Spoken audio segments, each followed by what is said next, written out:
Yes, thank you all very much for having me here. I found it very helpful last time to come and talk to you. They say that teaching is the best way to learn things, and there's a lot in that I've found. And sometimes just in that you get rehearsed and get deeper on things that you already know, which you're supposed to know if you're teaching them, but also sometimes that you actually do find things out in the process of having to think more deeply about it in order to explain it clearly. And actually last year I did figure out some things, which I can remember all the way down to this year, that I didn't ever figure out in all the other years that I was teaching, just from the process of working that through. So it was useful to me. I want to say something quick. Like, the schedule has me teaching twice today, and then twice the next day, then twice the next day, and then once the following day. So there's 7 sessions. So I thought I'd tell you the plan, and then when we break it later on, then you'll know what we're doing. We're breaking. And this is true. Last year also I did make a plan, and we didn't stick to it. But it wasn't irrelevant either to what we did. So in the same way, my idea today was sort of introduce this idea of studying beyond one's home tradition a little bit, and then talk about the roots of Madhyamaka in India, and then, as time allows, go on this morning or in the afternoon to talk about Tsongkhapa's particular understanding of Madhyamaka that we're probably most familiar with. How he arrived at it, which is kind of interesting, and what I would see as its key components or elements. He was accused by Kauramba of being innovative, which was like a very bad thing, right? And then, on the other hand, he's celebrated by his followers by having explained something clearly that was there in the text before but hadn't been explained clearly. So we'll just start with that as our home base. I think it's important just to get clear about what that distinctiveness is. And then we'll go to tomorrow. We'll start in the morning with that which seems most different. I think is most different, and that is the Jonang system in the morning. And then in the afternoon tomorrow, get to Sakya, and particularly then for that, for this afternoon, for today then is relevant the text of Gyaltsap's that I gave out, the 8 crucial points. That one we'll look at this afternoon. Whereas the Kauramba text to be related to what we'll do tomorrow in the afternoon when we do Sakya. And then the third day we'll try to, assuming every 6 days on course, we'll be doing Kagyu and Nyingma. And so for that day the Mipam text is relevant. And then the last morning the idea would be to come back to look at Gelugpa again. Look at 19th and 20th century developments either in or related to Gelugpa, coming back to the thought of His Holiness as an example of a contemporary, I don't know if you can say that, but anyway, as a contemporary Gelugpa who looks at things in a very non-partisan way. So that's the plan. Now, relevant to that plan, I did want to have a handout for tomorrow that's I just didn't send. I just photocopied and made copies of. And this is just a few pages from a Shastra, an Indian Shastra, translated into English. In Tibetan it's called Gyulama, and in Sanskrit it's called the Uttara Tantra Shastra. And it's not, so it's an Indian text, an Indian text revealed by Maitreya to a Sangha. And I don't know if you're familiar with it or not, but it's very relevant to what we're going to be doing with the Jonang system tomorrow morning. So I thought if you could just look over and see the way that that text talks about the 3 jewels. What are the 3 jewels? And then the example after the 3 jewels section that it gives of like a house that has a treasure buried in it. And that way, that'll give us an introduction to talking about, you know, the Jonang way of looking at what Madhyamaka is, that is like the most different from what Tsongkhapa says. Okay? All right. All right, that's the plan. And then I come to myself. Okay, so I know a lot of you from last year, but not everybody. I'm a professor and a sometime guest at Dharma centers. But my reason for being here is my book learning, not anything else, just to be clear, is every once in a while someone asks me some other question, and there's someone else with whom you could address that more profitably that's here, the abbess. So, yeah, in terms of book learning things, then that's what I've been doing, reading Tibetan texts, actually for about 35 years now. And when I first started them, I wasn't a Buddhist and just gradually got to be one by the process of marinating for a sufficient period of time. And I mostly have been marinating in Gelugpa texts. But I don't really feel, this is a little bit hard to articulate. It hasn't made me a Gelugpa. I don't really feel that I am a Gelugpa. I'm a Buddhist who is, happens to be partisan to the philosophy of Madhyamaka as articulated by Tsongkhapa. So that's clear. It's like I have a kind of home way of looking at the world that's derived from the Gelugpa interpretation of Tibetan Madhyamaka, but it doesn't make me Tibetan, and it doesn't make me Gelugpa. So that's the best I can say about who I am. I guess the other thing I would say is that I, share your devotion to the Dalai Lama. His Holiness is, a hero in terms of so many things, and amazing, and his just continually inspiring. So I take his way of talking about these things as sort of a reference point, and that in a way is what kind of inspired this idea of doing it this way this year. Last time we didn't start out to talk about things outside Gelugpa, but we ended up at the end talking about Gelugpa and Nyingma in relationship to each other. That's where it went for me. And in a way, we're sort of coming back to that idea of sort of like, well, learning something about our home tradition, so to speak, thinking about like, well, how does that relate to other forms of Tibetan Buddhism? Okay, so I'm going to talk more about His Holiness's approach to this, and then go on to introduce just a general thing on Indian Madhyamaka. But before I do that, I just want to say a little bit more about this idea of looking at something outside your home terrain. There's a lot written on this that doesn't have anything to do with religion. I mean, it's just this general problem of looking at a culture or a philosophy that is outside your worldview. Okay, and like this is a really important thing for world peace, right? Is figure out how to do this, because lots of people make sense out of the world. That is, their worlds, their subjective worlds, as the way they construct the world, is built upon assumptions that we not only don't share, but think are really strange or completely wrong.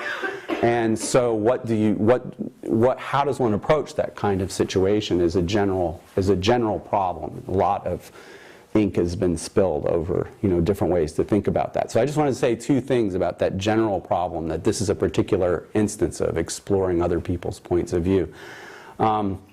One is that I'm assuming that we're going to just leave out the ones where you try to trash the other people and defeat them. We'll just leave that out to the side. So if taking a more constructive approach, if you want to try to understand someone who's really coming from a different point of view, one way to do it is, which the technical scholarly term for is phenomenology.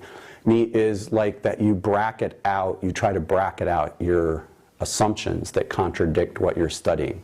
So if you go down to study the Huichol Indians in northern Mexico and they go on a peyote hunt and then they find these cactuses in the desert and shoot the cactus on the ground with the bow and arrow and then feed the hallucinogenic cactus to their children, you don't start out, oh my God. You start out, what's going on here? You know, this is, I obviously think this about it, but what is going on from their point of view?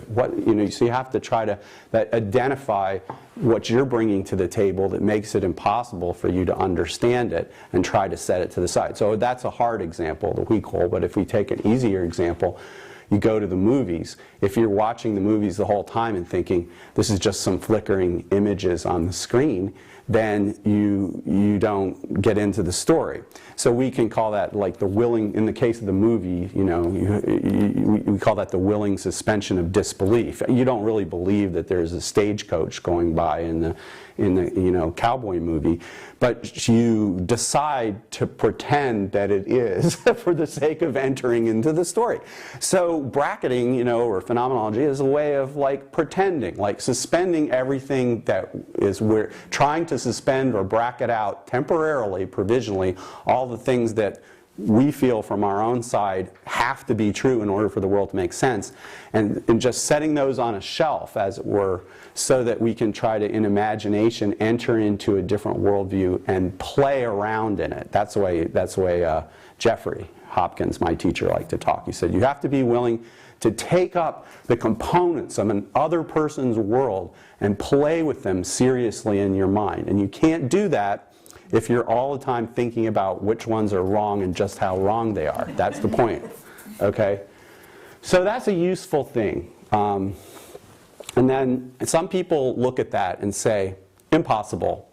Can't do that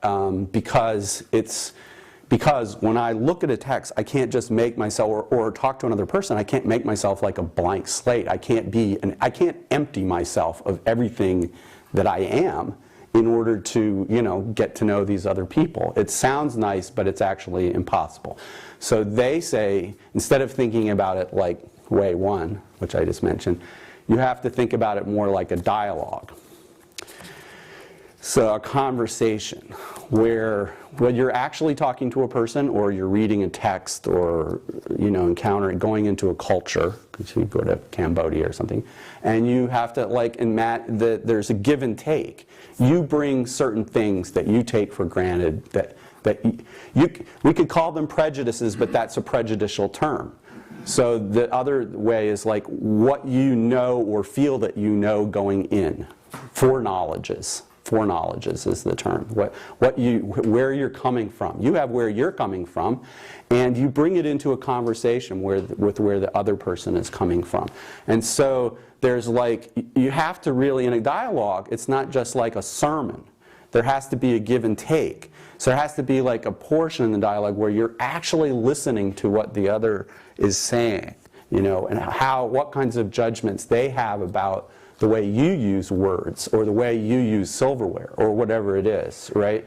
And listen to that, and then you're not. It's not a matter of you're like imposing judgments on them, but you have, in this way, you have a right to have a perspective on what they do, as long as you're also listening to and considering their perspective, which can be critical in some ways, or appreciative also of what you're doing. And so you have a give and take, and in that way, you talk about the idea of moving toward a merging of horizons. That is, where our worlds get closer together. It's not that they become the same, but they may become closer together, because in the process of talking with another and encountering another, you're inevitably changed. You're not changed into the other person, but there's some effect on you. And so that's the general thing. And I think in the case, the Dalai Lama is an instance of a person who has done that extensively.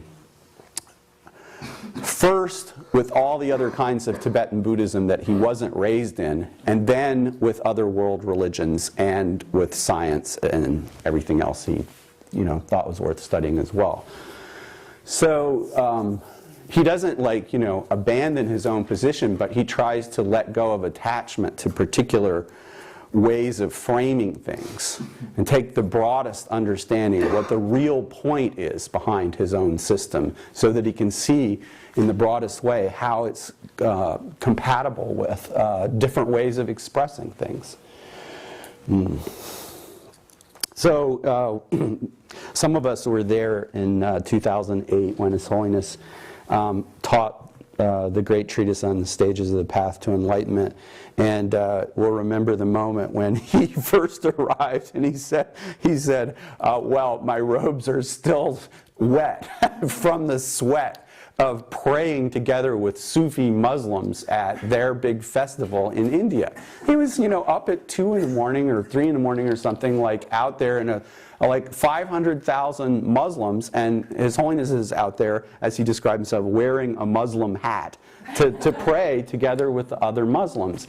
Right? So for him it was, this is a matter of actually practicing, praying together with Muslims. It's not that he actually thinks, and went on to say, that the God that they're praying to is not only non-existent, but logically impossible.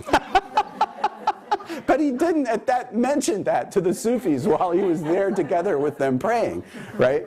And then, and he told the other story about being invited by Christians to teach the Bible, and how he taught the Gospels and taught about the arguments for the existence of God, which he doesn't believe and thinks are completely wrong.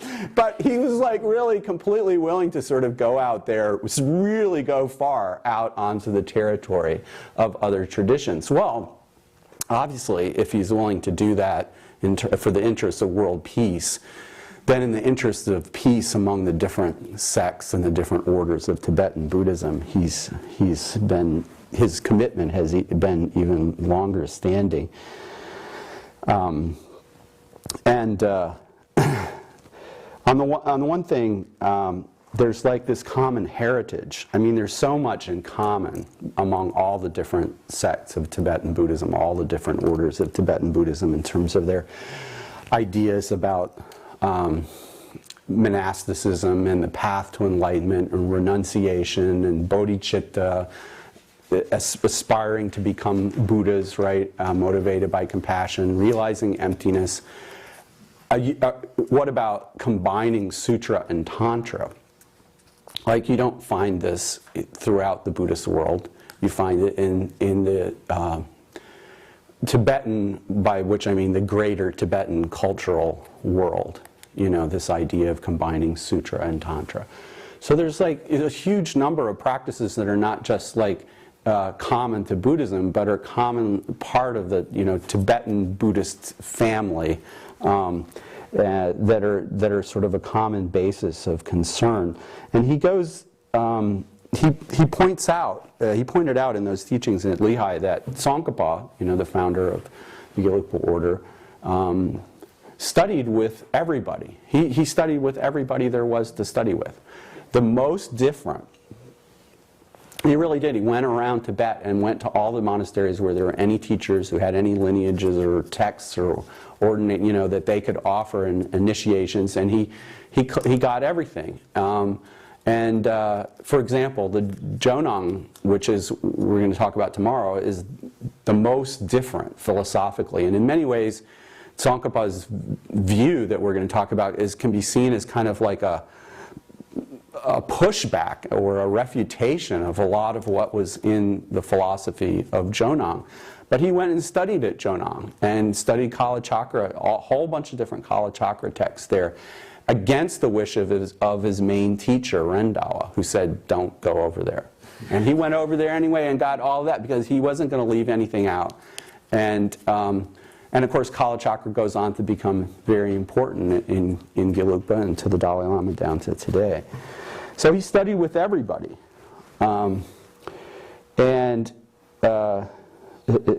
It's not just that he did.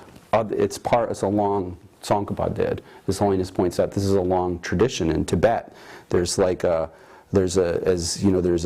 kind of unfortunate sectarianism, but there's also a long tradition of people crossing the boundaries of traditions because they're just really curious and they're really determined to know, and they care about that so much more than they do about any of these particular artificial boundaries. So yeah, His Holiness actually said at Lehigh that we should not only learn about the other traditions of Tibetan Buddhism, but we should practice them, which I was found a little bit surprising. You know, it's like, well, we can practice them without any harm because they have the same basic thought, the same basic view. And as Venerable Thupten Chodron and I were talking about yesterday, His Holiness has actually said a long time ago in the basement of Jeffrey Hopkins' house in Boonsville, Virginia, where I happened to be present but not understanding what I was hearing, he started by saying, "For a long time I've had the one-pointed belief that Nyingma, Sakya, Gagyu, and Geluk are not only all unions of sutra and mantra, but they are all of the consequent school of prasangika in terms of their view of emptiness." They all are unions of sutra and mantra, and they all have the prasangika view according to His Holiness, and he says he's held this view for a long time in a one-pointed manner. So that's related to the point you made yesterday. It's like, oh, well, they all have the same view. There's differences in the way they practice, how they explain, how much they emphasize, what their terminology is. There's a lot of overlap in the important deities, but some are distinctive, but there's a huge amount of overlap, all different ways as well. Let's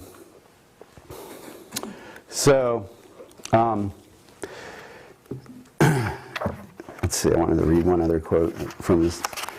His Holiness makes this long argument about this, union of all the different schools, and one of his famous quotes is from the first Panchen Lama, who says, "Although there are many different designations and names in the systems of innate union, the small case, the fivefold, the equal taste, the four letters, pacification, exorcism, great perfection, instructions on the view of the middle way school, and so forth, when these are analyzed by an experienced yogi skilled in definitive scriptures and reasoning, they all come down to the same thought." So that was the first Panchen. So he's part of a long tradition there in leaders within Gelugpa, not all leaders, but of some leaders within Gelugpa, of saying that there's at the level of a skilled yogi, there's a way of understanding that these are all coming down to the same thing. Okay, so maybe we should take from this that His Holiness said, by virtue of becoming a skilled yogi, has been able to figure all this out. I would recommend to you guys, again, this is not something I'm going to go through in painstaking like I did last year, but this last essay from Kindness, Clarity, and Insight is just like every time you read it, you realize another layer of what he's achieved there in that talk.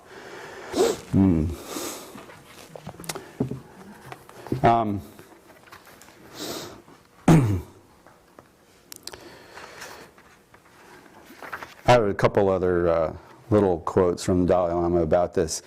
One at a talk, he went to a Nyingma center, and he says, "Today there are four widely known sects of Tibetan Buddhism, and from the point of view of tenets, they're all Madhyamaka. From the point of view of their vehicle, they're all Bodhisattva. They all are complete unions of Sutra and Tantra. Each has techniques and all the techniques and quintessential instructions necessary for a person to achieve Buddhahood in one lifetime." And then this is not something that we can't really fully parse out, but in terms of finally explaining what he means by that, to do that, you have to go way beyond just Madhyamaka philosophy. You have to talk about how Tantra fits together with that. But in terms of how he sees this as all coming down to the same thing, he says, "If one causes all of these phenomena to appear as the sport of the basic mind, within not deviating from the sphere of that mind, then one does not come under the influence of conventional conceptual thought. And when we identify our own basic entity ourselves and directly ascertain its meaning continuously and forever in meditative equipoise, that even though we act in the world, we are Buddhas. Okay, so he says that which I just read, that's his sort of definition of what he sees as the final thing that Nyingma and Gagyu and Sakya and Gelug are all pointing to. It's not that Gelug, in terms of studying the kind of philosophy that I study, comes down to that. But when you combine Guhya Samaja and Madhyamaka, then he's saying you're going to end up at the same kind of experience, whether you go through Gelugpa way or a Nyingma way. Okay, so that's something about the general idea of studying across boundaries. Then, let's look at our existential situation just briefly to introduce Madhyamaka. I mean, we're suffering. We're suffering needlessly, you could say. We cause immense problems for ourselves habitually and repeatedly.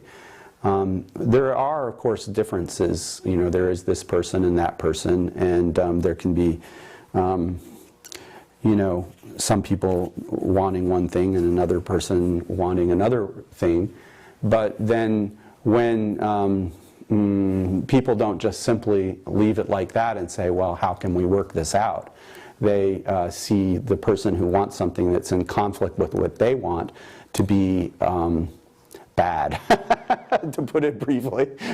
They're bad because they're interfering with my desires. And then it's not just enough for them to be bad because they're interfering with my desires, but then we see them as being naturally bad. And this is like way that delusion or ignorance, we say ignorance doesn't just mean not knowing something, but having a false a misattribution, you know, of a certain kind of exaggerated type of reality to the situation. Of somebody who's interfering with me getting what me getting what I want is a bad name, you know. It's like just naturally someone who's is set up from appears to my mind as just deserving whatever harm may come to them, right? Because only such a person, you know, and is a devil, right? Or you know, it's like Hitler became the stand-in for devil, and then all different other people then later become Hitler, right? Because they're not doing what U.S. foreign policy wants at a particular moment.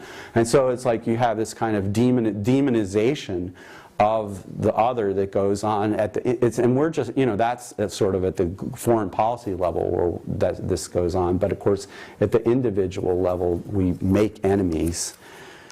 We make enemies, right? Just like we make friends. They don't naturally arise. Yeah. So, how can we stop making enemies? Is that we have to cut into or undermine that kind of false, that delusion that exaggerates the status of things, falsely seeing them as like the other person is distant and cut off from me.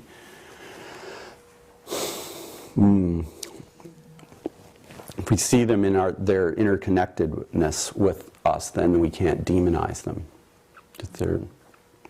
So Madhyamaka is one way, one kind of philosophy that's trying, and it's not the only one, but it's one Buddhist philosophy that's attacking that problem. That's the root of cyclic existence. Madhyamaka goes back historically to Nagarjuna, Ludrup in Tibetan. Nagarjuna lived about a little over 1,800 years ago. We don't know his exact dates. People say different things.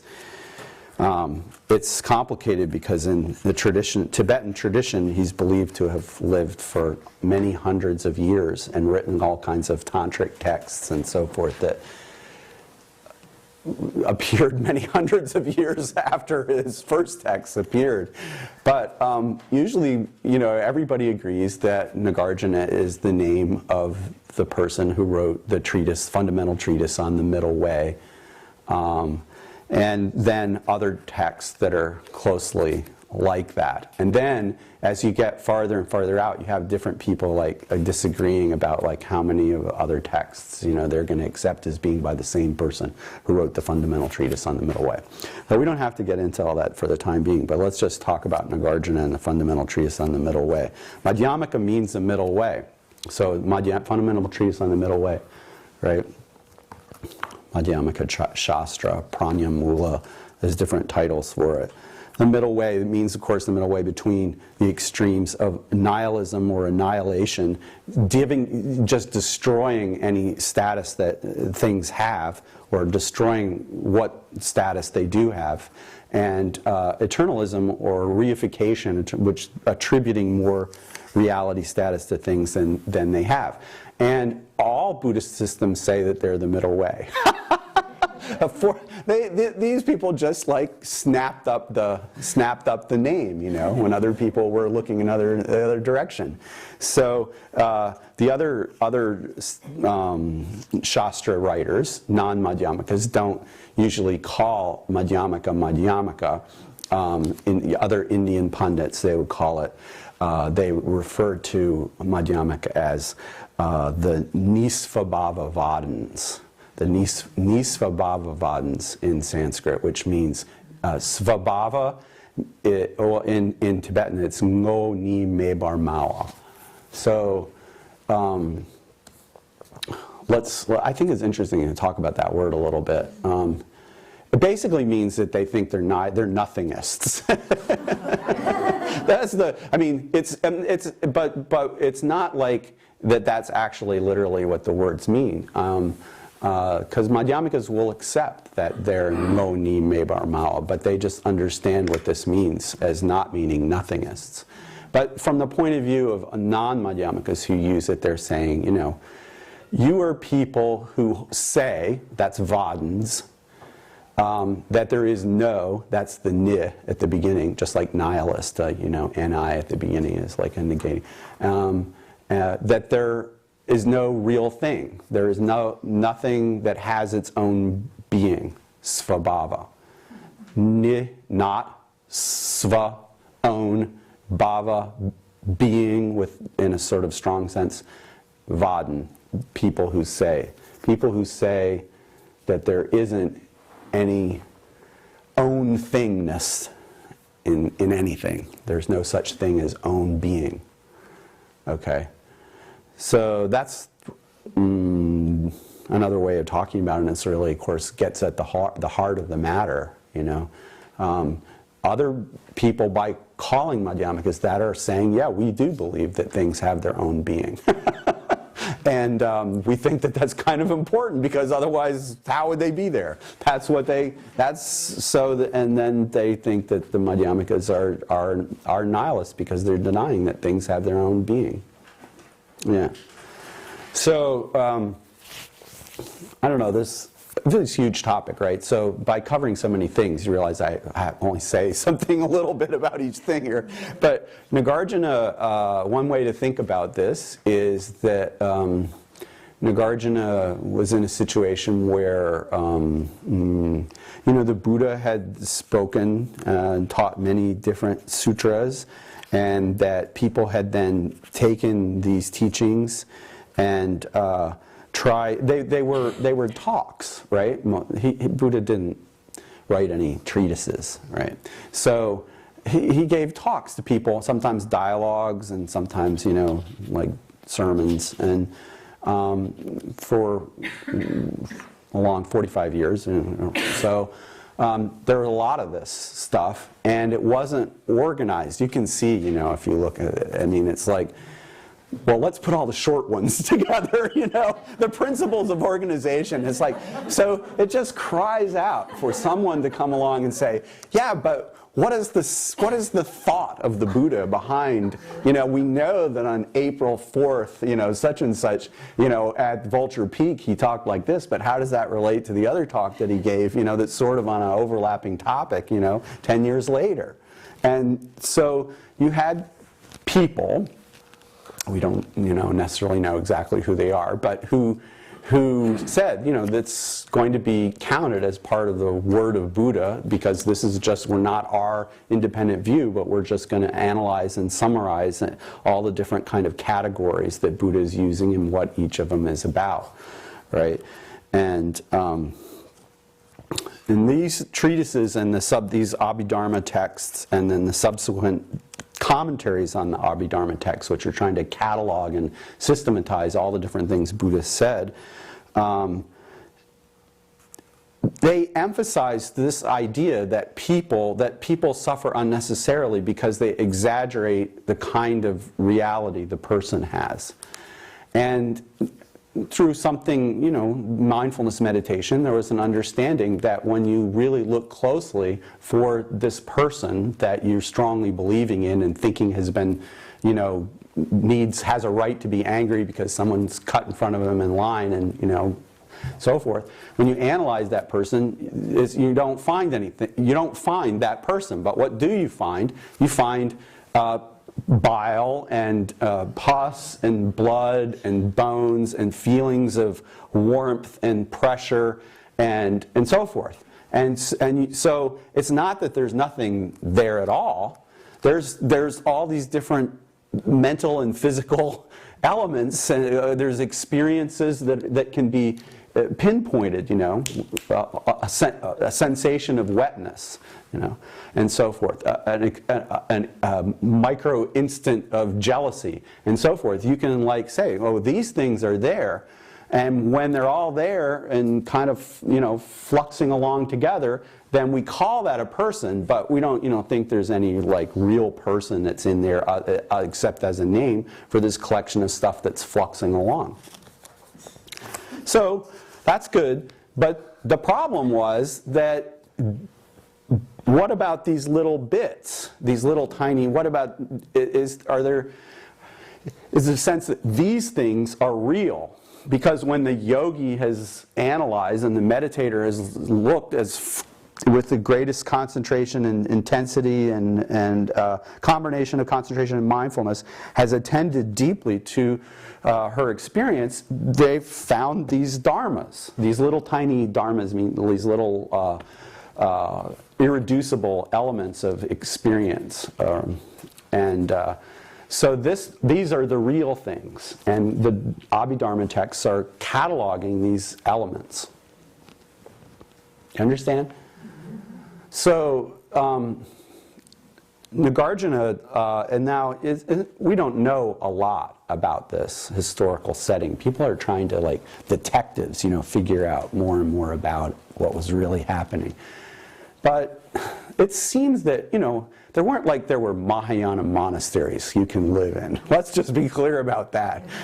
There was, Mahayana emerged, right, historically appeared on the scene. And it's for many centuries, people who can call themselves bodhisattvas and practice the Mahayana path lived together with all the other people who had the same ordinations in the monasteries and the nunneries. So there weren't these Mahayana monastery over here and then you have the bad ones over there. You know what I'm saying? It wasn't like that.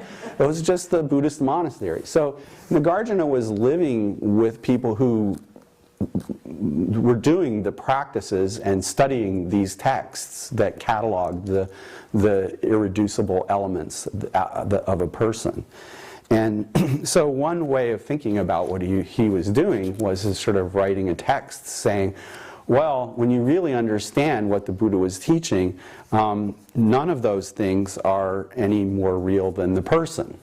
You find them when you're doing this kind of meditation, but when you analyze, you can't find any way to make them stand up as independently existing. They don't have any independent nature of their own, because even though they may be the smallest thing that this or that yogi can notice, it doesn't mean that they exist in and of themselves. They don't exist irreducibly. They exist only in relationship to other factors.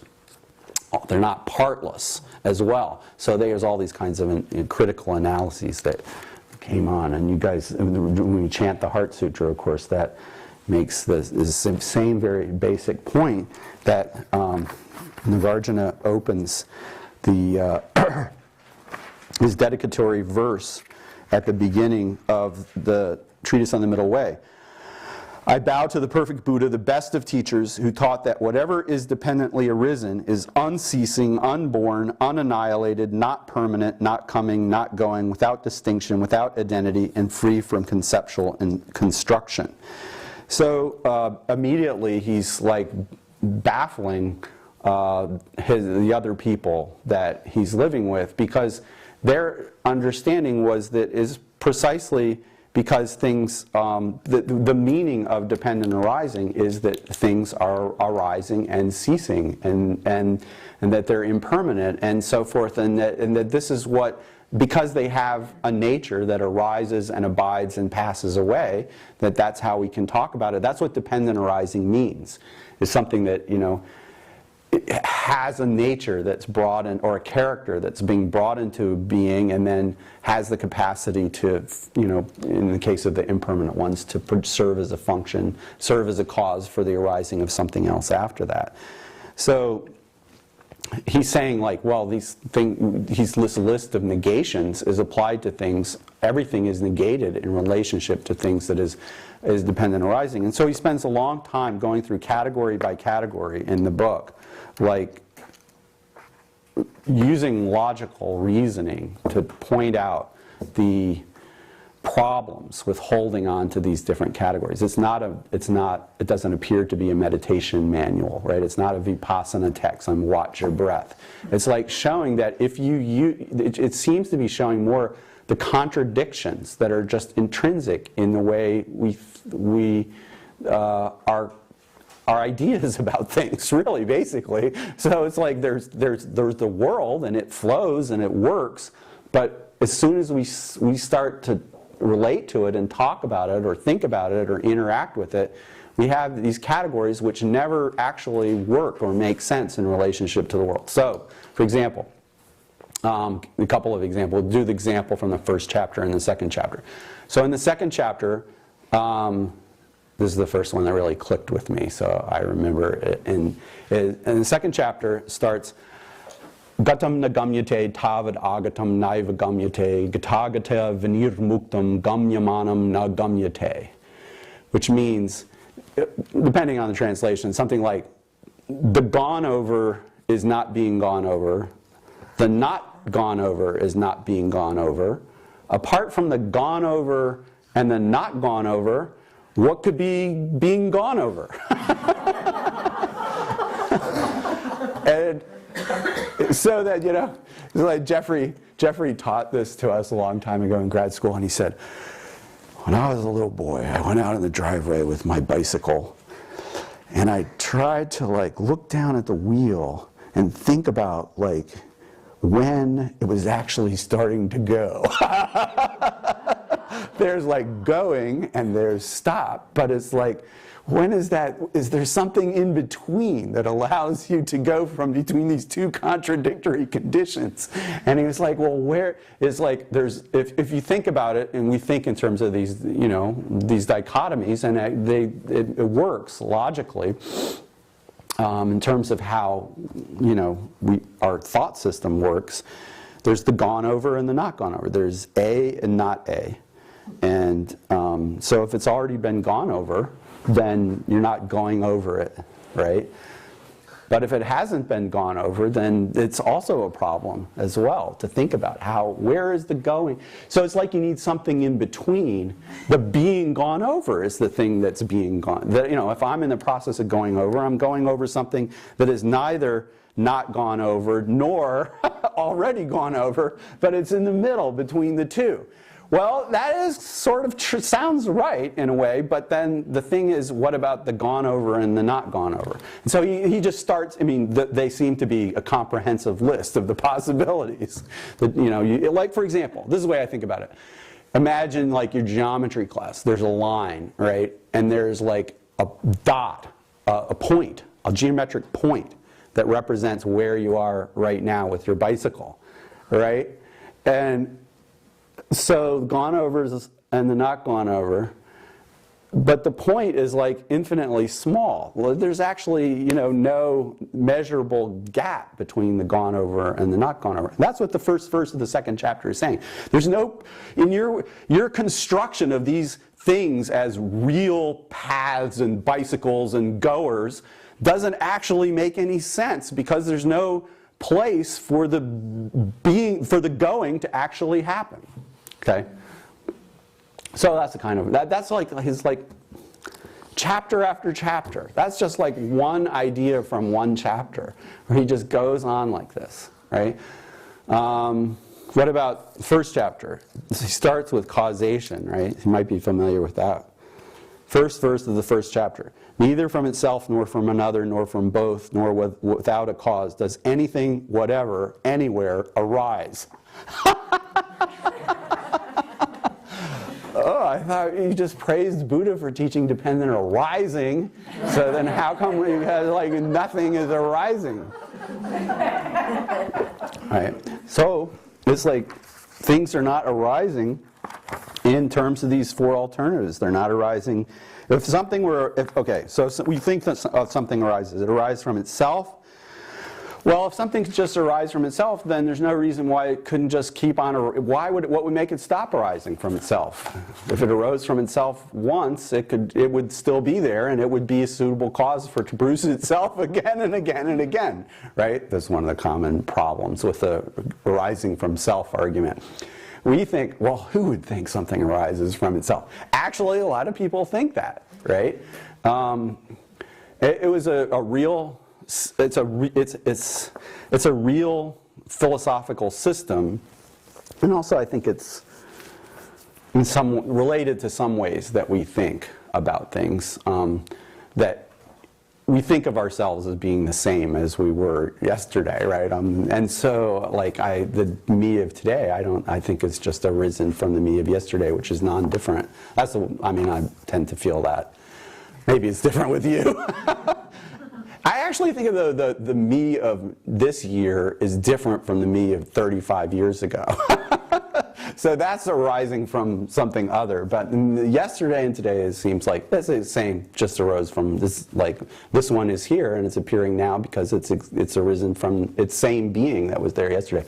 But anyway, yeah, there are people who actually said this as a philosophy in India, but their idea was a little different from that. Their idea was that there were non-manifest forms of things that were, and then things, there were essences that already exist, like if there's a pot, then originally there was clay in the earth, and the pot was already present there. It just hadn't been revealed by the potter yet, or the miner and the potter and so forth working together hadn't made it manifest, but it was already there. So in that way they thought things arise from themselves. Okay, yeah, things arise from other, it's like, well, if things could arise from causes which are like really other than them, then the argument is like, well, when we drink hot tea, it should make us cold. It could make us cold. If we light a lamp, it should make darkness suddenly fill the room and so forth, because things that are truly other than one another can serve as functions for one another. Then why couldn't things that completely disparate, generate one another? Like, apples growing on the peach trees and so forth, like that, right? That's the idea. And so and now you think, well, that's not, but we have a sense of otherness, right? If things are truly other in that way, if something is really other than the other thing, right? Then you think, well, if it's really other, if it's really other, then how could it actually produce? Why wouldn't it produce any other thing? Why would it just produce certain other things and not other things, right? So that's and then the idea is, well, it's like if you can refute those two, then you can refute the idea of both by combining these arguments. They can't be produced from both self and other. There are also people who think that things arise causelessly. In ancient India, these were the Charvakas, or the nihilists. Oh yeah, there's another argument about refutation of self from a refutation of arising from other, and that is like so if you have like the cause over here, and then it's other than the effect over there, then how does this one give rise to that one, which is other than it? Does it like sneak up on it? Does it ever? Does it touch it to bump it into existence? And if it touches it, then there's a place in time where they're the same, and then it's not other anymore. But if it doesn't touch it, you know, because this one's at time t and this is at time t plus 1, then how does the causal efficacy, you know, move across the gap from here to there? And so there must be something in the gap, and of course as soon as you put something in the gap you have the same problem again, because whatever's in the gap has to either touch or not touch the effect. So anyway, you have these problems with, it's like, it seems that things arise from things, but how other are they? You know, have we exaggerated the sense of otherness? Yeah. So, yeah, about things arising causelessly, then, like, there's the Charvakas, who were like the nihilists of, or materialists, nihilists, some people, different ways of translating it. They said, you know, things just are, basically. It's sort of, you know,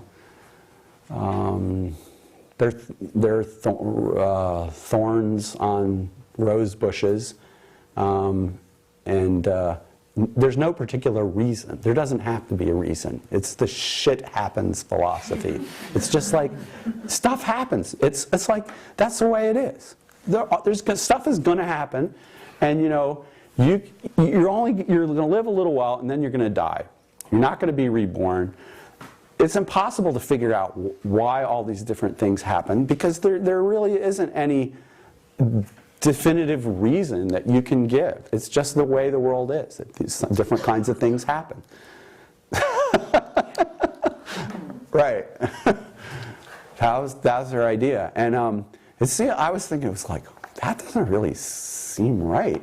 And then I read recently, like, Stephen Hawking is like, did you see his new book about like that why we don't have to believe in God to account for the Big Bang?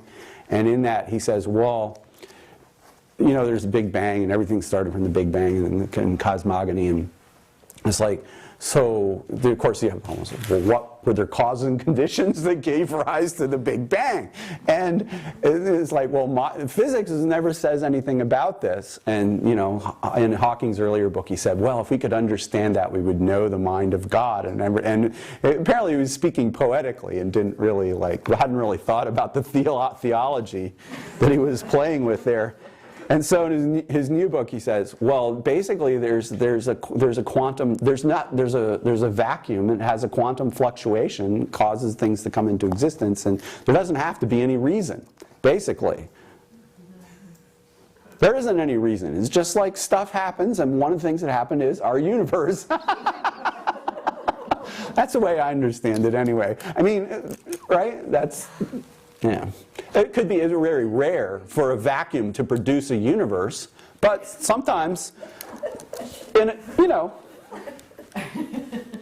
by some time, I don't mean times, I don't know, I mean, that's a problem. Time-space continuum. If you don't have any time yet because there's no space for it to be together with, then how is there enough time for the vacuum to produce something? I don't know. But anyway, it's just that his new view reminded me very much of the thorns on the thorns are just there on rose bushes. There's no particular reason kind of explanation. So anyway, so this is the kind of thing that Nagarjuna does, and so people have different interpretations of it. It has a lot of impact gradually when more and more people are interested in it. And people start to write commentaries. He didn't just write this treatise then. People criticized him, and he wrote other treatises refuting the criticisms from other people, and he applied these ideas in this context, in other contexts. So he doesn't just refute things, though, I should mention then, of course, and eventually he says, oh, you know, other people are listening to me, and they're saying, since nothing has any nature, it must mean that there's no three jewels, there's no Four Noble Truths, there's no Buddhism, just because you've finished saying like there's no arising or ceasing of anything anywhere, any place in time, so there's no Buddhism. So, you know, why are we bothering with all this? Because they're all in the monastery working on their practice. And so he says, whatever is dependently co-arisen, that is explained as emptiness. And that's what we mean by the middle way. Something that is not dependently arisen, such a thing does not exist. There is no non-empty thing. There's no such thing as a non-empty thing. That's what he says in 24, 18, and 19. So then he goes on to argue that it's like, this is what we mean by dependent arising, not that there's some little real things there that have some power to generate other things, but it's the way that things arise in dependence on other things in a way that you cannot finally capture or analyze any essence there that's pinned down. And that's what we mean by that unfindability of any arising or any ceasing is emptiness, and it cashes out to mean the same thing in practice in life as dependent arising. That is, things give rise to other things, but without any way, in any way that you can pin down and locate the essence of what's happening or what's there. And that is why you do have the Four Noble Truths. In fact, he goes on to say that if things weren't empty, what? Everything would be frozen. By virtue, it would have an essential nature of being just what it is. You couldn't have any dependent arising, and you couldn't have any Four Noble Truths. So he goes on to say that the path works to lead to true cessations only because things are utterly devoid of any svabhava, any nature of their own. That's what allows dependent arising to be possible. Okay, so that's very profound teaching, right, that we have that comes down to today. That's what Tsongkhapa, in a certain way, meditated on to figure out, and what he, when he got his sort of enlightenment experience, he wrote, praise to Buddha as the teacher of dependent arising, because he'd really understood exactly how emptiness and dependent arising were the same thing. Okay, so let's see how we're doing. We start at 10, now it's 11. What time are we stopping? When you're done. 11:45, okay. All right, so can you give out like this? These are some like names of people.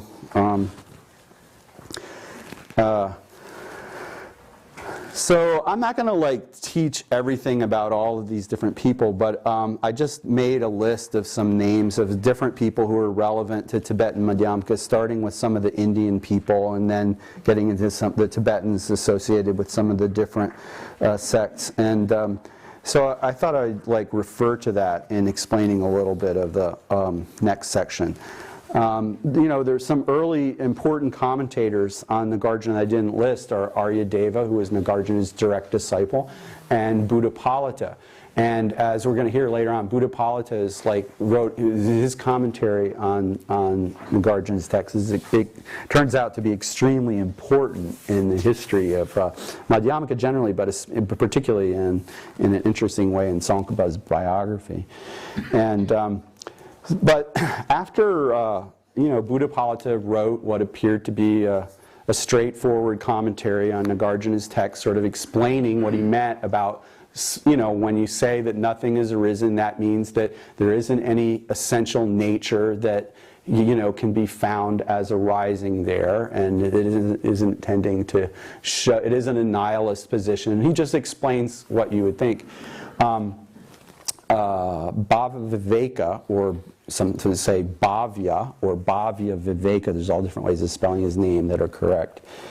Bhavya Viveka, who had been studying logic, and we know he was aware of Dignaga, we figured that out last year. He said, well, there's a problem in Buddhapalita's commentary, because when he tries to spell out what Nagarjuna's arguments are, he spells them out as reductio ad absurdum arguments, and not as syllogisms. Okay, so I'm using the English words, but I use the Latin. What do you say? Consequences or syllogisms. So he's saying, Bhaviveka was saying, look, if you want to make these arguments work, to convince somebody, to affect somebody's mind and prove to them that things are empty, you have to have a syllogism that says the sprout does not ultimately exist because it is a dependent arising, or something actually a little more complicated like that, than that. But that's a good enough example. That's a syllogism as we're going to understand it.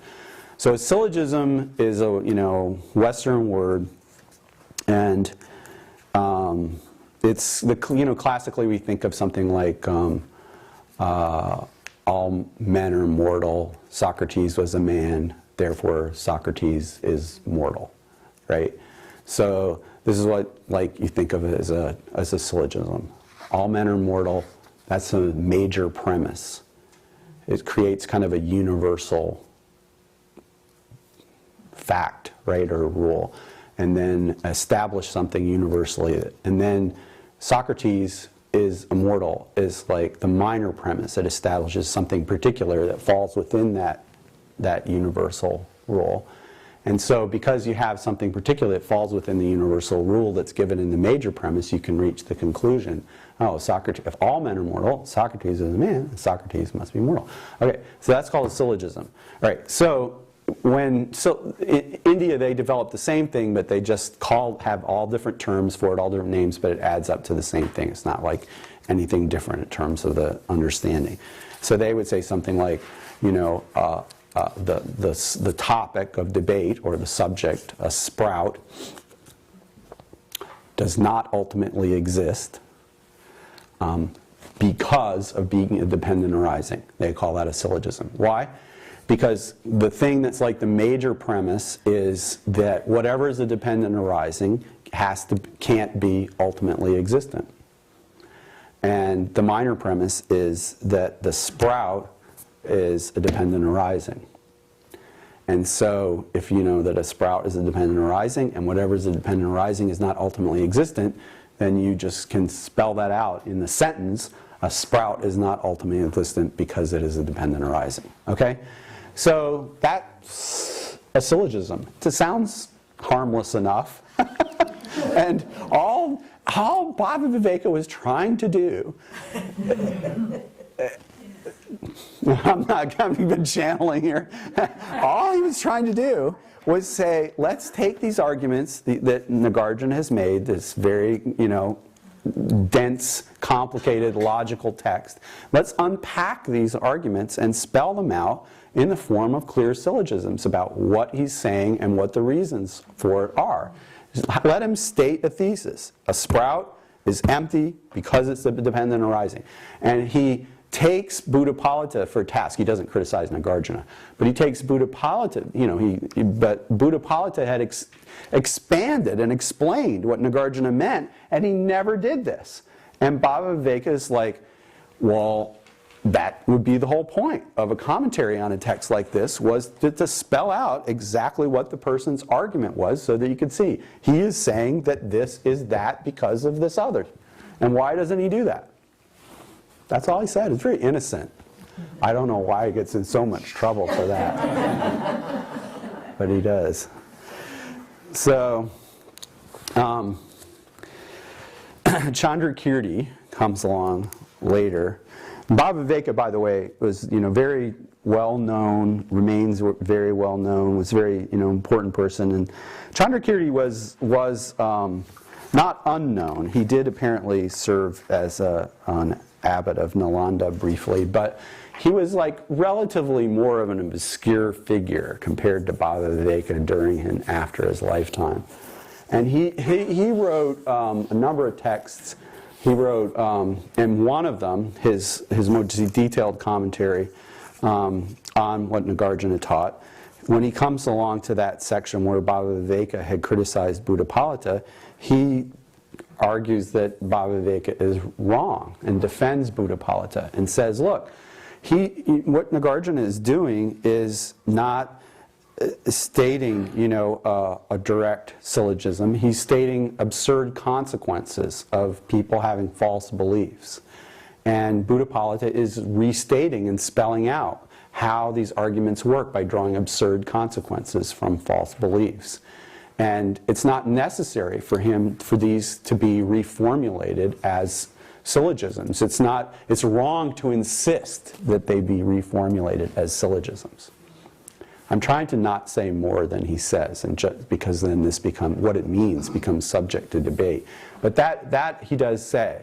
I mean, I've read it, actually, and he doesn't say, Bhagavad has the wrong view of reality. He doesn't say that. He says, this is like an improper criticism of, Buddhapolita. It's not necessary. You can help someone realize something by giving them an absurd consequence of the view they're holding on to, and why do you have to insist on converting everything over into this sort of formal logical system that you believe in? Right. That's what he said. So this then becomes the basis for like a huge discussion, because it turns out that this formal logical this system of Buddhist logic that Bhavaveka was relying upon and influenced by, thinks that formal reasoning works by way of there being some character or intrinsic character in things that you can know. That like that if we're both talking about a cow, that you look at the cow and I look at the cow, and we each see, that it has the character of the cow. And that way we can certify, that we're talking about the same thing. And that's how the argument can begin.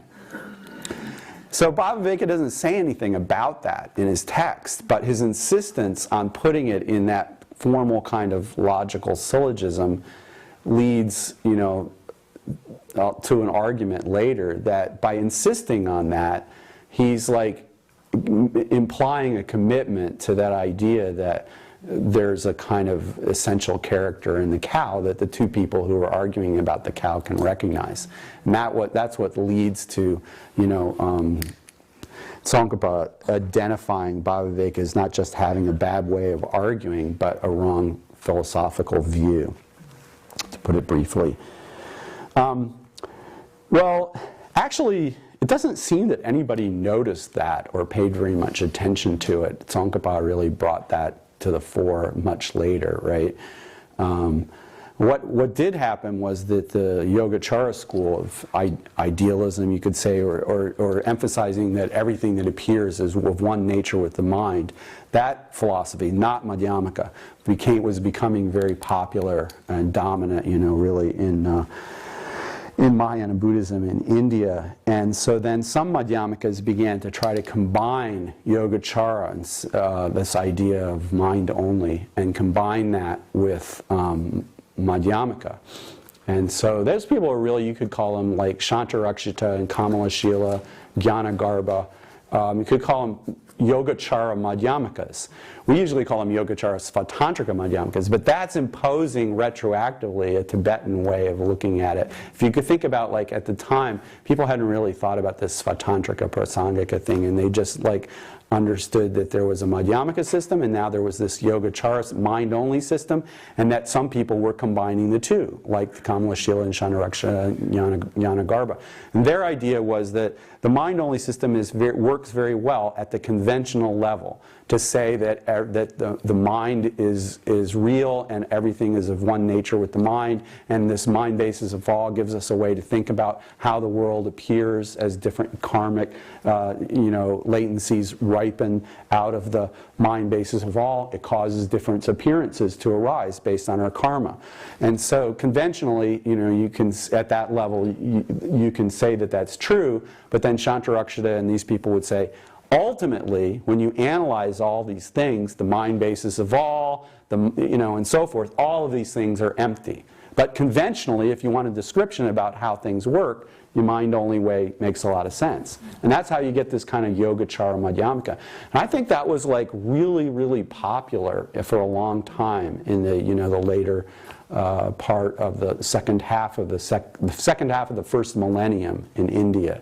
You know, that this became like, people really liked the Yogacara system. It gave them a clear picture of how the Buddhist world was working.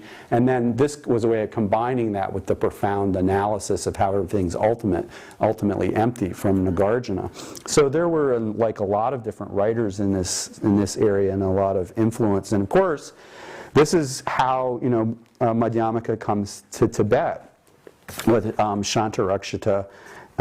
Was a famous 8th century Indian pandit and abbot of Newland University, which is like the big Buddhist university in India.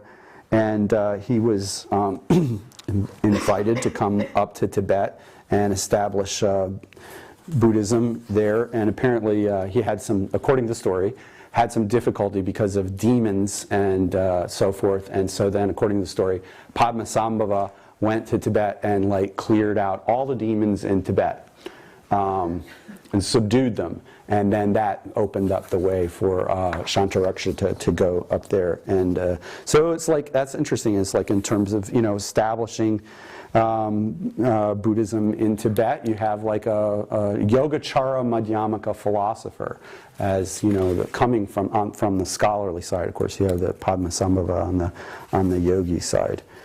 And Shantarakshita went along with his disciple Kamalashila, and Kamalashila then was the person who, there's this legendary, is exactly the right word I'm looking for, debate at Samye, where between two different ways, you know, of like doing Buddhism in Tibet. And there, you know, is the idea that one person took the view that we should just, since like dualistic conceptual thoughts are the source of so much misery, that what we should do is disengage our mind from thought. We should not set our mind without setting it on anything. Set our mind in meditation with no object. Non-application of the mind to an object. And if you could stop the mind from like chasing after objects and making up stories about them, then you would be freed, according to this one philosophy, right? And that is associated with this Hoshang Mahayana, and you know, said to be a Chinese monk who advocated this philosophy. Is usually identified with the idea of sudden enlightenment as well, that you know, you can become enlightened very quickly if you just stop it, stop chasing objects with your mind and grabbing onto them. And then Kamalashila was representing from the Indian side in the debate, the more of a gradualist approach, and saying, well, that's not going to work, because we're deeply habituated to this reification of things. You can temporarily stop your mind in a yogic state from chasing after gross dualistic conceptual objects, but you're not eliminating the basic tendency for your mind to behave in that way, and as soon as you stop meditating, you'll be doing the same thing again. So you have to follow a gradual path of identifying what is the wrong, of using reason and analysis to identify the wrong idea, and then to meditate on that in stages, gradually refining your understanding.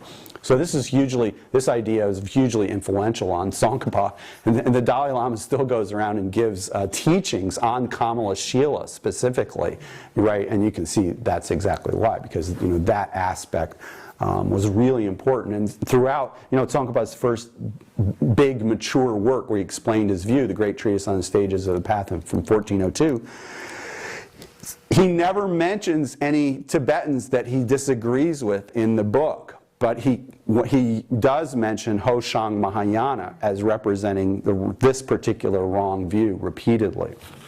Okay, as a matter of history, there's a lot of historical research on this, and it's like people regard this as more of a legendary event than a historical event nowadays, modern scholars. But it doesn't really get to be any less important in a lot of ways. In fact, it's hugely important whether it happened or not, because it's like defines a lot of how people think about what goes on in Buddhism. Is it just about stopping thinking, or is it about trying to understand something that's hard to figure out, and then meditating on that. Well, the second sounds a lot harder. So maybe it would be better if we could do the first one. But then actually that turns out to be very, very hard. Yeah. I'm partial to the late Chan Master Sheng Yen. I think I quoted him last year as saying, well, if Buddhist meditation was just about not thinking, then I could just hit you all with it, knock you all on the head, and then, yeah. So, and then, of course, in roughly the last 150 years of the first millennium, that is, roughly the period 850 to almost 1000, you had the so-called dark period where King Longdharma, suppressed Buddhism in Tibet, and it's not that there wasn't any Buddhists in Tibet, but there weren't any there weren't really any known translation projects.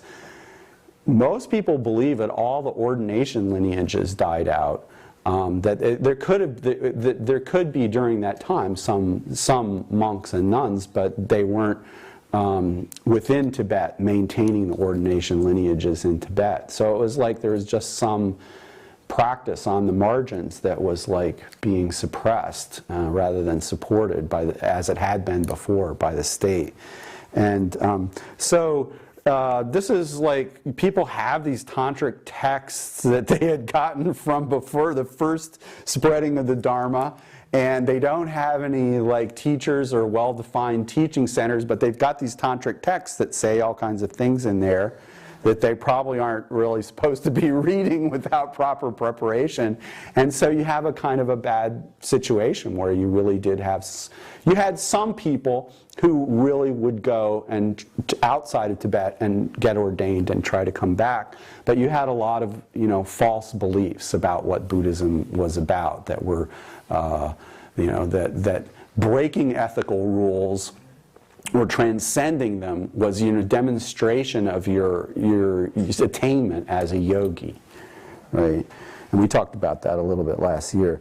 And so then a number of figures, but we're focusing on Atisha, who was one of the main figures responsible for the reestablishment of Buddhism, or the second spreading of Buddhism in Tibet. Atisha is like a really remarkable figure, and he is, counted as a Madhyamaka thinker. He was a major figure in Indian Buddhism who also had gone apparently to Sumatra, if I understand correctly, and spread Buddhism there, and then come back to India, and then was invited to go to Tibet. And according to this story, at first, Atisha declined the offer to come and reintroduce the Buddha's teachings in Tibet because he thought he was too old, thought it would be he had so much stuff he had to do still at Newland, which is like the big Buddhist university there in India. And on the evening following his decision not to go to Tibet, Tara appeared to him and told him that the trip to Tibet would be very successful, would honor and assist the Tibetans, and that he would find good disciples and spread the Dharma, in exchange for which he would live only to 72 years instead of however long he was going to be living to instead. So he went, and it was his general impression, as I understand it, of Tibetan Buddhism was that there was a lot of very enthusiastic people who didn't know what they were doing. And he was there to help them, and he really did, right? And he wrote a lot of texts, and you can see, things that are still taught today that are very important in Three Principles, a lamp for the path to enlightenment, especially, right? And sort of laying things out clearly so people could get a picture of what the path was. But he taught all kinds of things. He had lots of students, and so then Buddhism really began to flourish in Tibet in the way that we know it from that point. And he did write about Madhyamaka. Now, of course, realize Madhyamaka had already come to Tibet because Shantaraksha and Kamalashila had been there.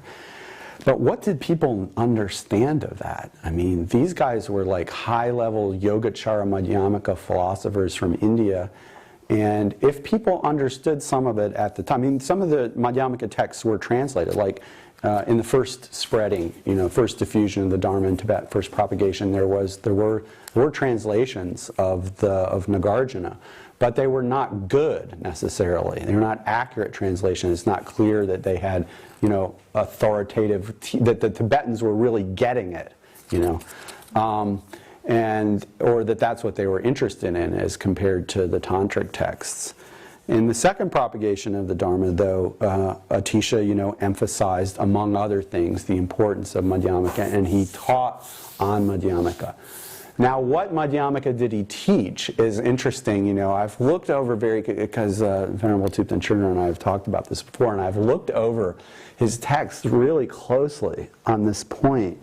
And it seems to me that this is just my impression of actually reading, is that he just without any particular discrimination, combines things that we would call Svatantrika and things that we would call Prasangika. There weren't any word, Prasangika or Svatantrika. There wasn't any differentiation of two different kinds of Madhyamaka. He knows all of these Madhyamaka ideas. He knows ideas from Chandrakirti, he knows ideas from Kamalashila and Shantarakshita, and he just presents them all without any sense that there's any contradiction in his sort of summaries of Madhyamaka for the Tibetans. At one point, though, he does say that Chandrakirti is the highest, which is interesting, because it's clear that in the earlier time, and that becomes the basis for people saying that Atisha was a Prasangika, not because he ever used the word Prasangika, he didn't, but because he said that Chandrakirti was the highest. It didn't stop him from using all kinds of ideas from other Madhyamakas who definitely didn't agree with Chandrakirti. But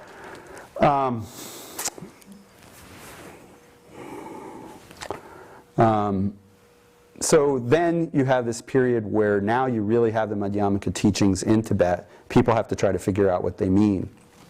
And you have a very complicated, confusing picture. I mean, in the first time Madhyamaka went to Tibet, people didn't, I think we can say with some confidence, people didn't really understand it, or if a few people did, they didn't write anything that makes it very clear.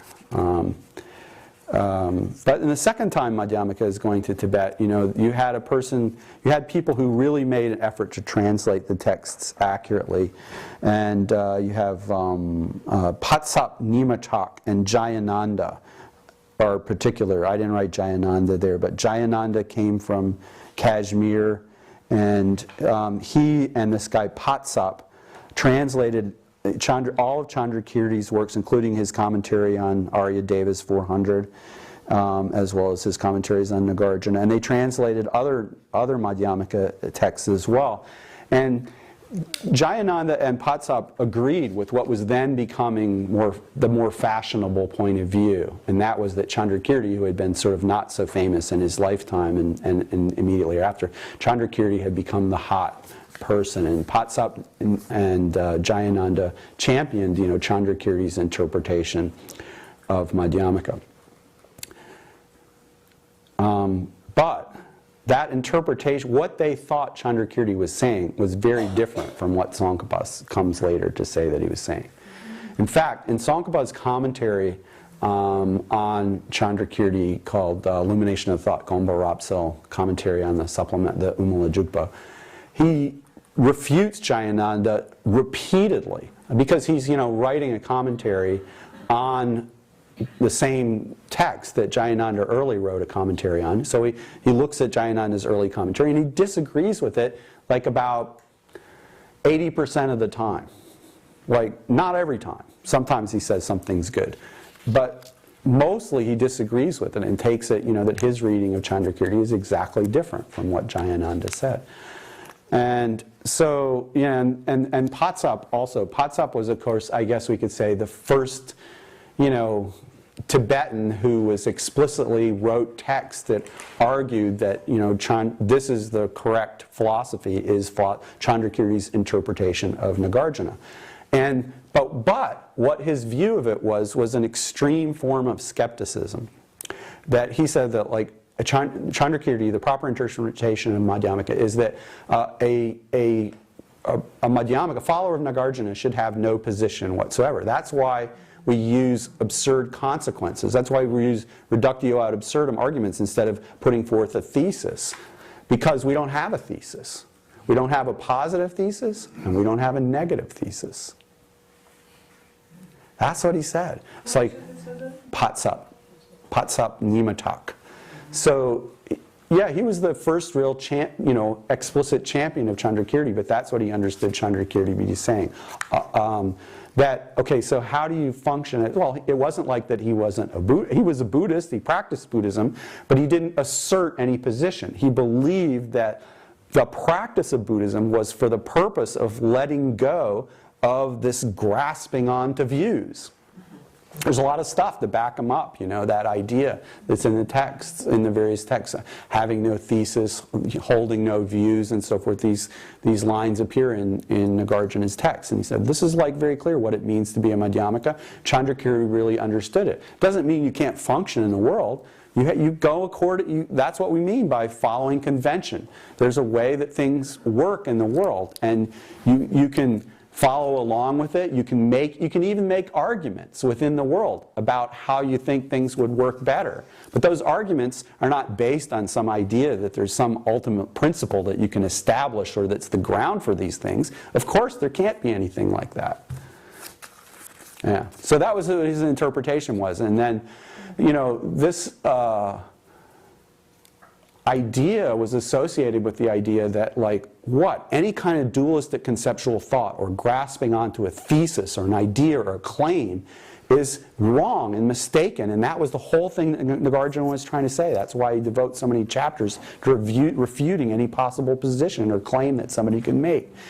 And that doesn't mean that there's not Buddhahood or enlightenment, but those aren't things that are a matter of consciousness. You have some kind of, pristine wisdom or sublime wisdom that, knows the ultimate reality that's not like any kind of consciousness that we could generate. And they quote all kinds of, like, sutras, right, that, let's see how I'm doing. We still have time. I'll read a little bit of a sutra too. This is from the Introduction to the Two Truths Sutra. It's quoted by Chandrakirti. Deva Buddha speaking. Devaputra, if ultimate truth were ultimately a referent of body, speech, or mind, it would not be reckoned as ultimate truth. It would just be a diluted truth or obscurational truth or conventional truth.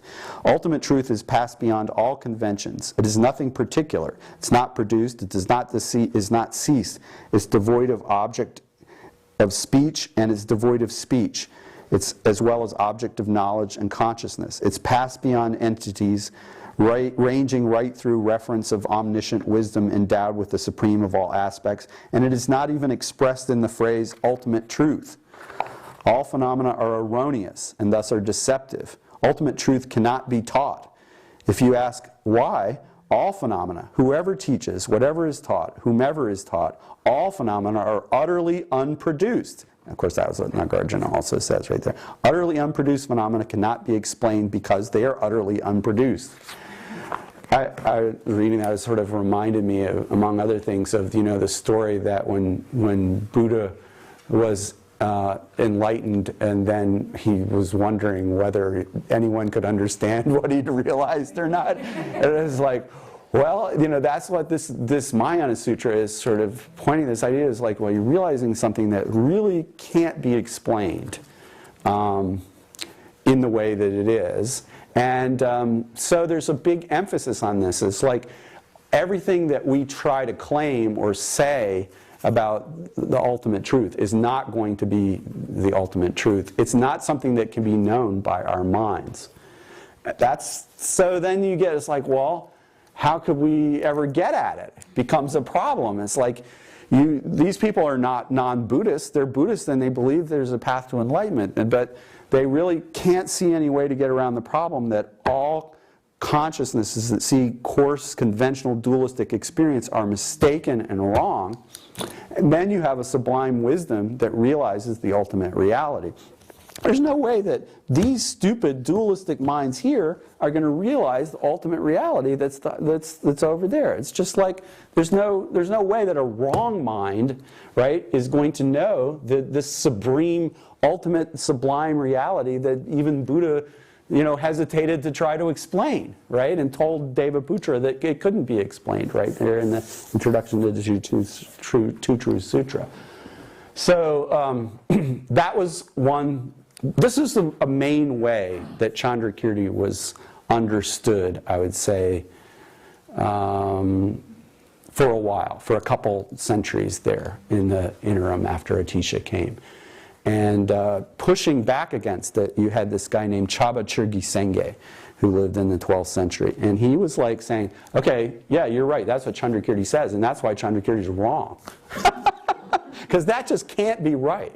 We have to be able to use our minds to reason and analyze things and figure something out. And if we analyze things carefully enough, and you think that's what Nagarjuna was doing this thorough analysis, what you'll ultimately realize is emptiness, the ultimate reality. And so Chaba Churgi saying, he's like, no, you use reason and analysis and analyze things, and ultimately you'll get at and realize emptiness. And that's the ultimate reality. And he says, if that's not what Chandrakirti said, then Chandrakirti was wrong, and if you have a sutra that says otherwise, I'm going to call it interpretable and explain to you what it really means, because this has to be the case. Otherwise, if we can't use reason and analysis to go from where we are toward the ultimate, then we don't have any way to get. You guys have created an unbridgeable gap between Buddha and all the rest of us. And so he really, Chaba really was kind of, you could say, like the Baba Viveka figure of Tibet in a sense. I mean, he said we need logic in our colleges, not just people doing meditation. We also need people to study formal logic in the schools, and to have in the monastic schools, and to have them learn about how to formulate syllogisms properly. And so this whole idea of that comes down to today, and then monastic colleges, of having debates and organizing them in a very logic way and training the mind in debate and analysis. It goes back, to Chaba and his idea that this is the way things need to be done to prepare you, to your mind to analyze in meditation and realize the ultimate reality. Now, he believed that the ultimate reality ultimately existed because it is the object that's realized by the mind of ultimate analysis. There is something that's realized by ultimate analysis. And what is it? It's like the emptiness that the mind arrives at the end of this analysis. So there's and this way and some other ways, he may not be the person that, that every Tsongkhapa is going to agree with later on. But it's clear that, he's like a major opponent of the whole Chandrakirtian interpretation that was going on at the time, but he has a lot of influence in terms of this idea of bringing back this Kamala Shila-like idea, bringing back the idea of logic and analysis and reason into Madhyamaka. What actually happened was that some of Chaba's students, especially this one guy named Macha, said, well, we've learned all we can from you, and now we're going to go study Chandrakirti. But they studied Chandrakirti with Patsap and his Chandrakirtian, people, but they studied it from the point of view of having already understood Chaba. And so you got people like Macha, I didn't write his name down there, but he's a disciple of Chaba Churgi Senge who was left him. And he said, we're going to follow Chandrakirti. But we're going to reread Chandrakirti that's going to take into consideration Chaba's critique. That there has to be a way to understand Chandrakirti so you don't create an unbridgeable divide between Buddhas who know the ultimate truth, which we can never know or explain or understand or think about, and us who are just floundering around down here following worldly convention. And you haven't explained how the path is actually going to work. And so Macha, in some sense, he was like a person who was starting to lay the groundwork for what Tsongkhapa figured out later, and trying to say, how can we have a way to understand some kind of analytical reasoning that works within the context of merely conventional existence that we get from Chandrakirti, right?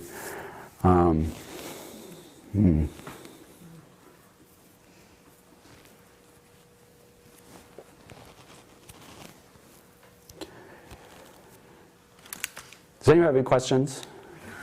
That's what I wanted to cover up to talking about Tsongkhapa. There's just like a huge amount that's like, of course, in between each of a lot of things that I didn't say. If you're interested, like if you're actually interested in this whole business about early Madhyamaka in Tibet, which is like, when I was in graduate school, we didn't know very much about it. Like a lot more is understood. This is a great book, Kevin Voss's Resurrecting Chandrakirti. And this is like if you want to understand about Patsap and Macha and Chaba and these guys, and how Tibetans before Tsongkhapa were working really hard to figure out how to read these texts. This is like a really good book.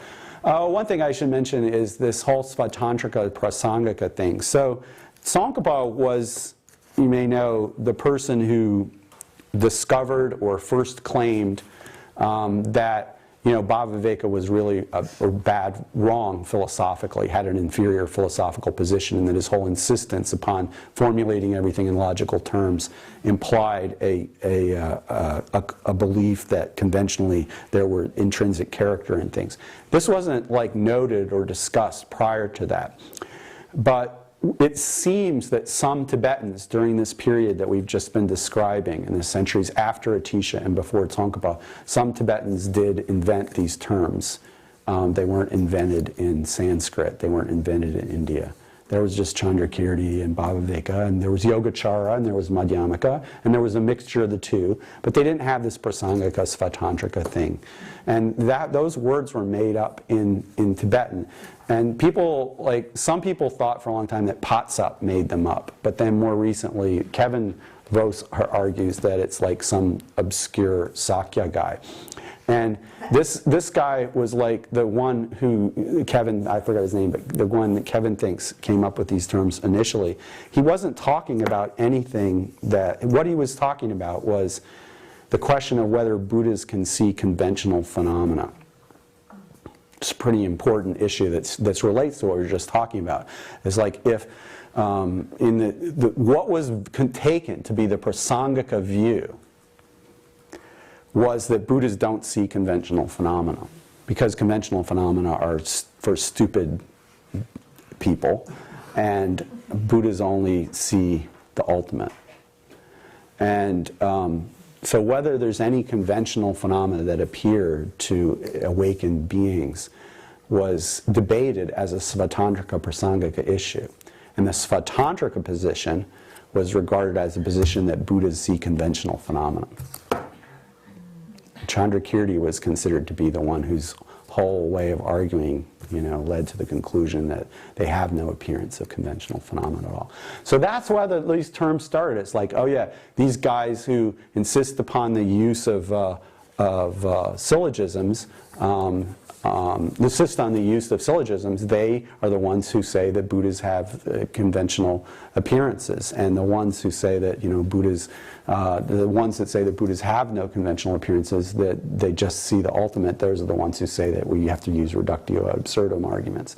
So that was the way these things were understood in the beginning, and it was only later that these terms came to have anything to do with the status of how things exist in the way Tsongkhapa interpreted it.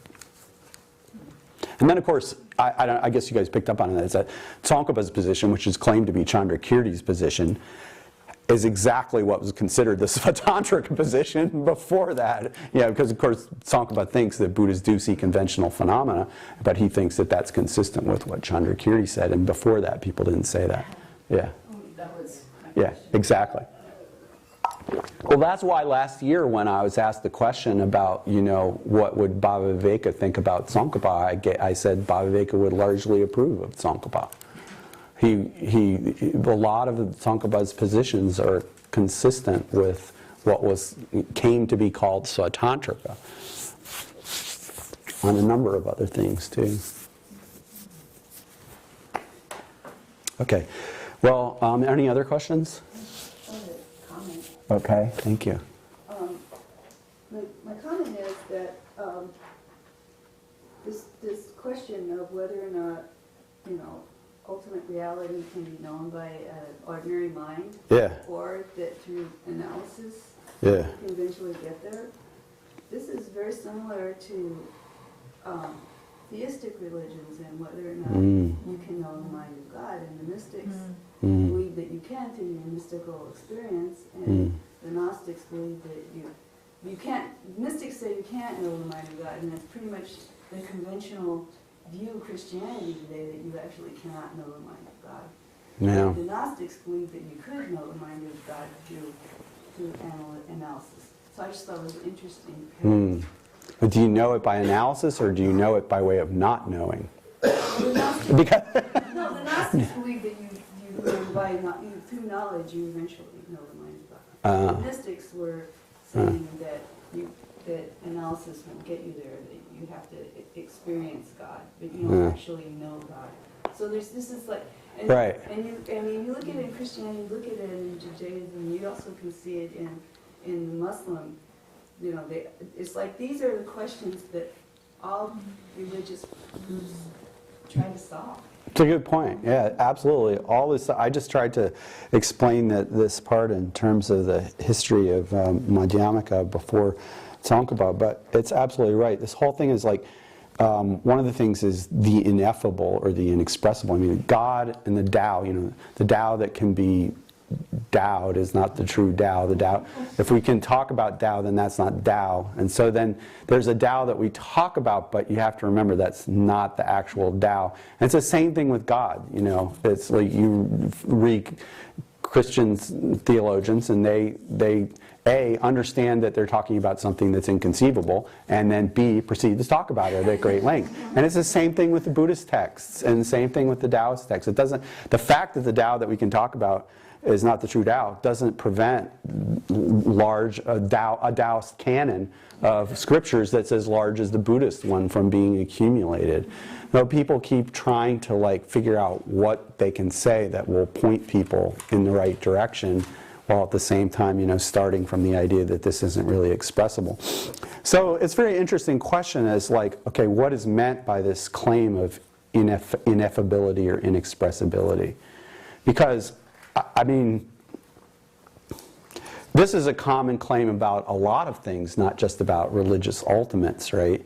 I mean, why do people who have had a child die go to support groups with other people who have had children die, right?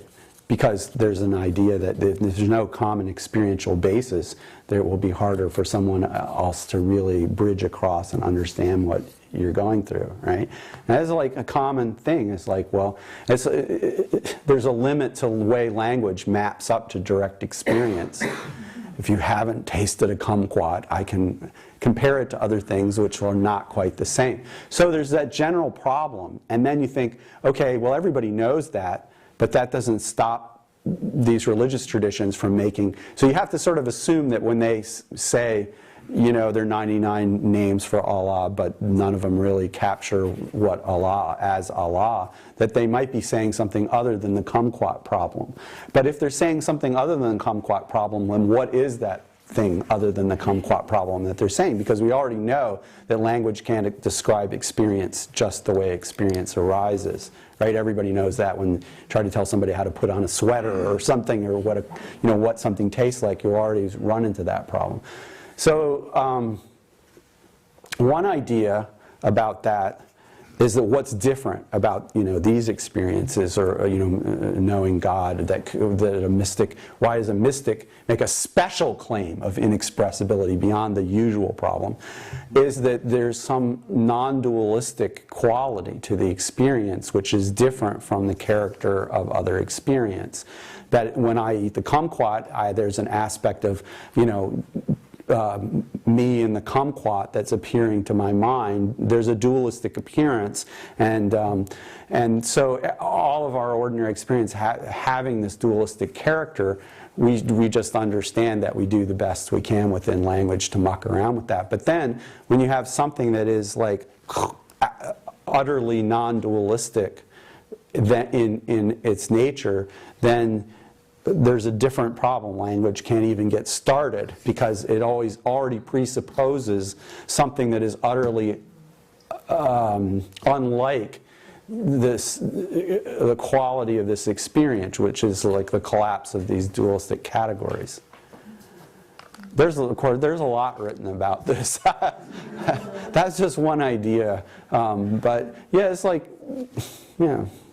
And then you have the third option, which is the option of the Pharisees or the Methodists, which is, you can reach salvation without doing either the path of the mystic or the path of the Gnostic, because if you can't get there in a third path, then what happens to the rest of us who are either not smart enough or not special enough? Yeah, right. Well, that's true. I didn't actually think of that, but that's right. Yeah, the sort of doing a path of works, karma yoga path, and say that's good enough. Just do like in the Bhagavad Gita or something like that, of saying, look, if you with sincerity and trueness of heart and good spirit, you do good work that's set out for you to do, what that can be a path in itself. Yeah.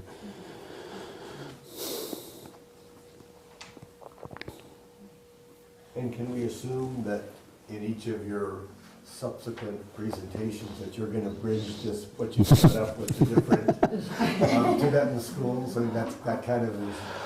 Well, what I was going to do next is sort of tell you what Tsongkhapa's solution to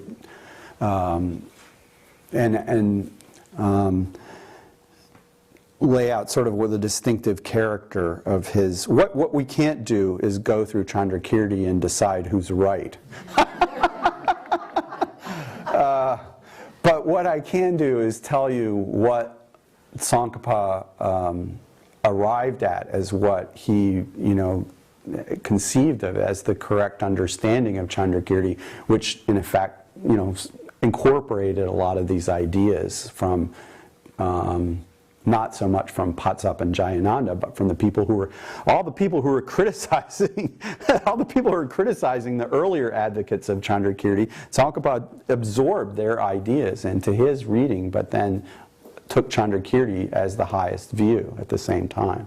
So that means sometimes that, you can have contemporary people who are not followers of Tsongkhapa, not studied Tsongkhapa, and they'll read Chandrakirti and they'll think that Tsongkhapa is clearly making stuff up, that he's reading in a lot beyond what's there. It's like the Chandrakirti on the face of it doesn't say to every reader. It didn't say it to Tsongkhapa. He'd been reading Chandrakirti and meditating for a long time, and even with Manjushri helping him, he still didn't figure it out. Like Manjushri was actually teaching him stuff, and he still didn't immediately get it, that this is what Chandrakirti meant. You know what I'm saying? So it's not like really, it's something that different people could have different readings, and it's easy to understand why people, like Patsap's view can be a reading of Chandrakirti. It's a skeptical text. It's not a nihilistic text. It's a skeptical text that's saying, look, we can't put any faith or credit in any kind of claim or any dualistic thought that's involved in making a claim. And that's what it means to follow the path, is to be free from these kinds of attachment to views.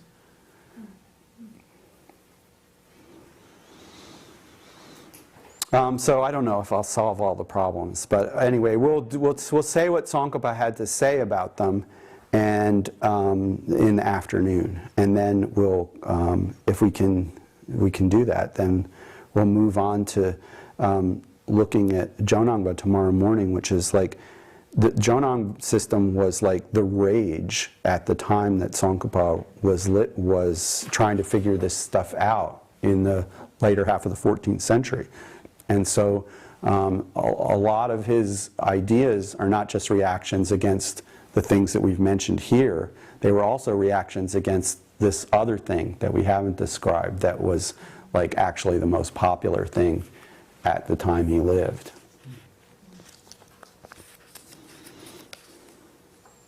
Okay. Well, thank you very much for your attention. I'll see you in the afternoon.